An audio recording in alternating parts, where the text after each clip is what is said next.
샬롬. 성공 칼럼 가족 여러분, 또 한 주간도 샬롬 하셨죠? 오늘은 제2의 시험인 부유에 대한 문제에 대해서 말씀드리겠습니다.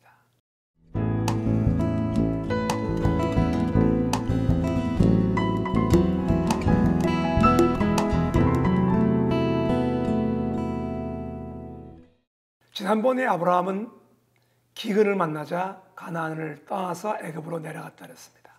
즉 빈곤의 문제에서, 그 시험에서 성공하지 못했습니다. 가나안을 버리고 애굽으로 내려갔습니다. 그러다 더 큰 시험 만났죠. 가정이 깨어질 뻔했고 하나님의 약속이 또 깨어질 뻔했습니다. 그렇지만 하나님은 아브라함을 버리지 않았습니다. 하나님은 가나안에만 함께 하신 것이 아니고 애굽에도 함께 하셨습니다. 그리고 합력하여 선을 이루시고 오히려 아브라함을 그 애굽에서 돌아올 때 육축과 은금이 풍부해서 돌아오게 만들었습니다. 이 하나님의 교육은 아브라함에 뭘 가르쳐줬을까요?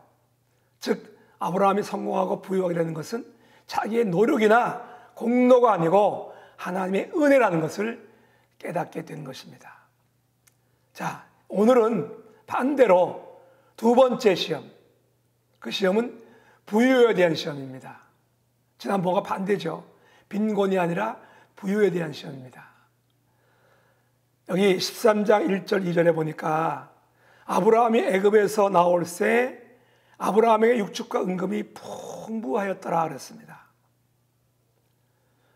아까도 말씀드렸지만 아브라함은 애굽을 향해서 갈 때는 정말 먹을 것이 없을 만큼 어려워서 떠났지만 돌아올 때는 육축과 은금이 풍부해 돌아왔습니다. 자, 돌아온 결과 여기 13장 5절 6절에 보니까 이런 말씀이 있습니다.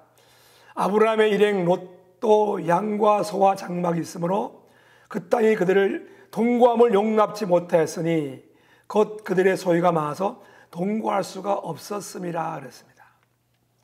드디어 아브라함이 부유해지기 시작했습니다. 아브라함이 부유해지자 아브라함과 동거했던 롯도 부유해지기 시작합니다. 그러자 어떤 일이 벌어집니까? 아브라함의 가축의 목자와 롯의 가축의 목자가 서로 다툼이 일어났습니다. 항상 우리는 가난할 때보다 부유할 때가 더 문제입니다. 신명기 8장 12절에도 이런 말씀 있죠. 내가 먹어서 배불리고 아름다운 집을 짓고 거하게 되며 또 내 우양이 번성하며 내 육축이 증식되며 내 소유가 다 풍부하게 될 때 두렵건대 내 마음이 교만하여 내 하나님 여호와를 잊어버릴까 하노라. 가난하고 어려울 때는 하나님을 찾게 됩니다. 그러나 부유해지면 마음이 교만해져서 하나님을 잊어버릴 수 있게 됩니다. 사도행전에도 그런 역사가 있죠. 어떤 역사입니까? 교회가 약하고 가난할 때는 문제가 없었는데 사도행전 6장 1절에 보니까 그때 제자가 더 많아졌는데 교회가 부흥됐다는 얘기죠. 헬라파 유대인들이 자기의 과부들이 그 매일 구제에 빠짐으로 히브리파 사람들을 원망했다 그랬어요. 교회가 돈이 많아졌죠. 물질이 많아졌어요. 구제하기 시작합니다. 근데 여기서 구제 때문에 문제가 생기기 시작합니다. 그렇게 성령 충만하고 사랑으로 충만했던 초대교회도 교인들의 숫자가 많아지고 물질적으로 풍부해지자 다툼이 일어났습니다. 항상 교회의 문제, 성도들의 문제는 부유할 때 문제가 있습니다. 자, 이런 문제가 생기자 아브라함이 이 문제를 어떻게 해결했는가? 해결 방법이 여기 나옵니다. 첫째, 아브라함은 13장 8절에 이렇게 말합니다. 아브라함이 롯에게 이르되 우리는 한 골육이라. 나나 너나 내 목자나 내 목자나 서로 다투게 하지 말자. 무슨 마음이죠? 화평의 마음입니다. 아브라함은 제일 먼저 화평을 말합니다. 마태복음 5장 9절에 주님 말씀했죠. 화평케 하는 자는 복이 있나니 저희가 하나님의 아들이라 일컬음을 받을 것이요. 예, 우리는 모든 일에 화평을 구해야 합니다. 히브리 12장 14절에도 이렇게 말씀하고 있습니다. 모든 사람으로 더불어 화평함과 거룩함을 쫓으라. 이것이 없이는 아무도 주를 보지 못하리라. 그렇습니다. 아브라함은 부유해지자 다툼이 일어났지만 이 문제를 어떻게 해결합니까? 화평함으로 이 문제를 해결합니다. 다투지 말자. 너와 나는 한 골육이다. 그렇습니다. 우리 하나님의 사람들, 교회 성도들은 한 골육입니다. 영원한 골육입니다. 하늘나라에서 영원히 같이 살 한 가족입니다. 절대 다투면 안 됩니다. 모든 문제를 화평으로 해결하지 않으면 주를 보지 못한다고 말씀했어요. 화평함을 이뤄야 하나님의 자녀라 일컬음을 얻게 되는 것입니다. 아브라함이 이 문제를 화평으로 해결하려고 했습니다. 두 번째, 아브라함이 한 마음이 어떤 마음입니까? 13장 9절에 보니까 내 앞에 온 땅이 있지 아니하냐. 내가 좌하면 내가 우하고 내가 우하면 내가 좌하리라. 여기 중요한 말이 있어요. 내 앞에 온 땅이 있지 아니하냐. 내 앞에 아니에요. 내 앞에. 무슨 말이죠? 다 내가 취하라는 거예요. 내가 먼저 취해라.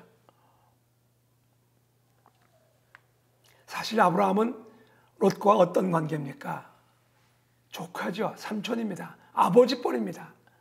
실제로 아브라함은 롯을 아들처럼 데리고 다녔어요. 그러니까 이런 문제 선택권에 있어서도 우리가 알죠. 장인이어서 당연히 아브라함이 먼저 선택할 수 있습니다. 그럼에도 불구하고 아브라함은 선택의 우선권을 조카에게 내어줍니다. 어떤 마음이죠? 어떤 마음입니까? 빌립보 2장 5절 너희 안에 이 마음을 품어라. 곧 그리스도 예수의 마음이니 그는 근본 하나님의 본체시나 하나님과 동등됨을 취할 것으로 여기지 아니하시고 오히려 자기를 비어 종의 형체를 가져 사람들과 같이 되었고 자기를 낮추시고 죽기까지 복종하셨다 그랬어요. 그렇습니다. 아브라함은 어떤 마음으로 이 문제를 해결했습니까? 예수 그리스도의 마음, 겸손의 마음, 자기를 낮추는 마음, 자기를 비는 마음, 그 마음으로 이 문제를 해결했습니다. 야고보 4장 6절에 하나님은 겸손한 자에게 은혜를 주시고 교만한 자를 물리치신다 그랬습니다. 그러므로 하나님의 능하신 손 안에서 겸손하라. 때가 되면 너희를 높이시리라. 우리가 낮춘다고 해서 낮아지는 것이 아니에요. 우리가 자신을 낮추면 하나님이 높이십니다. 겸손과 여호와를 경외함의 보응은 재물과 영생과 생명이라고 잠언 22장 4절에 말씀하고 있습니다. 아브라함은 이와 같이 모든 것이 풍성해질 때 교만해지지 않고 오히려 겸손의 마음을 품었습니다. 우리가 아는 대로 하나님이 지으신 피조물 가운데서 가장 완전하고 지혜가 충족하고 온전하고 아름다웠던 계명성 루시엘, 그는 그의 아름다움과 영원함 때문에 교만해져서 마침내 저 땅에 찍혀서 음부의 구덩이 맨 밑에 빠지오는 루시퍼가 되고 말았습니다. 여러분 기억하세요. 하나님 우리를 부요하게 하고 높이시고 성공하게 만들었을 때 아브라함처럼 겸손해야 됩니다. 더 겸손해야 됩니다. 이것이 아브라함의 마음이었습니다. 세 번째 아브라함의 마음은 아까 말한 것처럼 내가 좌하면 나는 우하고 내가 우하면 나는 좌하리라. 어떤 마음입니까? 관용의 마음이죠. 빌립보 4장 5절에도 이런 말씀 있죠. 너희 관용을 모든 사람에게 알게 하라. 주께서 가까우시니라. 여기서 주께서 가까우시단 말은 주님의 재림이 가깝단 말이 아니에요. 넓은 마음을 가질 때 주님이 그 사람과 함께 가까이 계시단 말이에요. 하나님은 관용의 마음을 가진 사람에게 가까이 계십니다. 이 관용의 마음을 가진 사람에게 그 넓은 그릇대로 부어주십니다. 네 입을 넓게 열라 내가 채우리라. 네 입을 넓게 연단 말은 뭡니까? 네 마음을 넓게 열라는 것이에요. 양보하는 마음. 아브라함은 정말 아까 말한 것처럼 아버지 같은 입장에서 얼마든지 먼저 취할 수 있습니다. 그럼에도 불구하고 아들 같은 조카에게 전부 양보합니다. 네가 좌하면 내가 우하고 네가 우하면 내가 좌하리라. 어떻게 보면 인간적으로 바보 같습니다. 그러나 하나님의 방법은 반드시 성공합니다.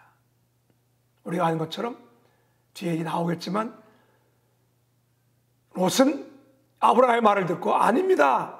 삼촌이 먼저 하셔야죠. 당연히 이렇게 했어야 되지만 아브라함의 말을 듣고 먼저 선택해서 기름진 땅과 같은 소돔을 향해서 갑니다. 결과는 어떻게 됩니까? 완전히 망해버렸죠. 다 깨져버렸습니다. 그러나 아브라함은 네가 좌하면 내가 우하고 내가 좌하면 내가 우하리라. 우하면 좌하리라. 양보하고 관용했더니 결국 아브라함은 성공하고 믿음의 조상이 되었고 복의 근원이 되었습니다.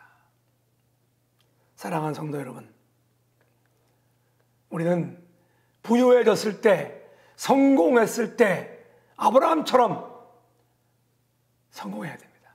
아브라함처럼 거기서 그 시험에 합격해야 됩니다. 온유한 마음, 관용한 마음, 겸손한 마음, 이런 마음, 이것이 하나님이 높이시는 마음이에요. 비록 빈곤의 시험에서는 아브라함이 실패했지만 부유의 시험에서는 성공했습니다. 우리는 어차피 성공합니다. 반드시 성공합니다. 왜? 하나님이 약속했기 때문에. 중요한 것은 뭡니까? 성공했을 때, 부유해졌을 때 우리는 아브라함 같은 정말 이런 온유하고 겸손하고 관용하는 마음으로 끝까지 성공을 누리시는 저와 여러분 되기를 주님의 이름으로 축원합니다. 샬롬.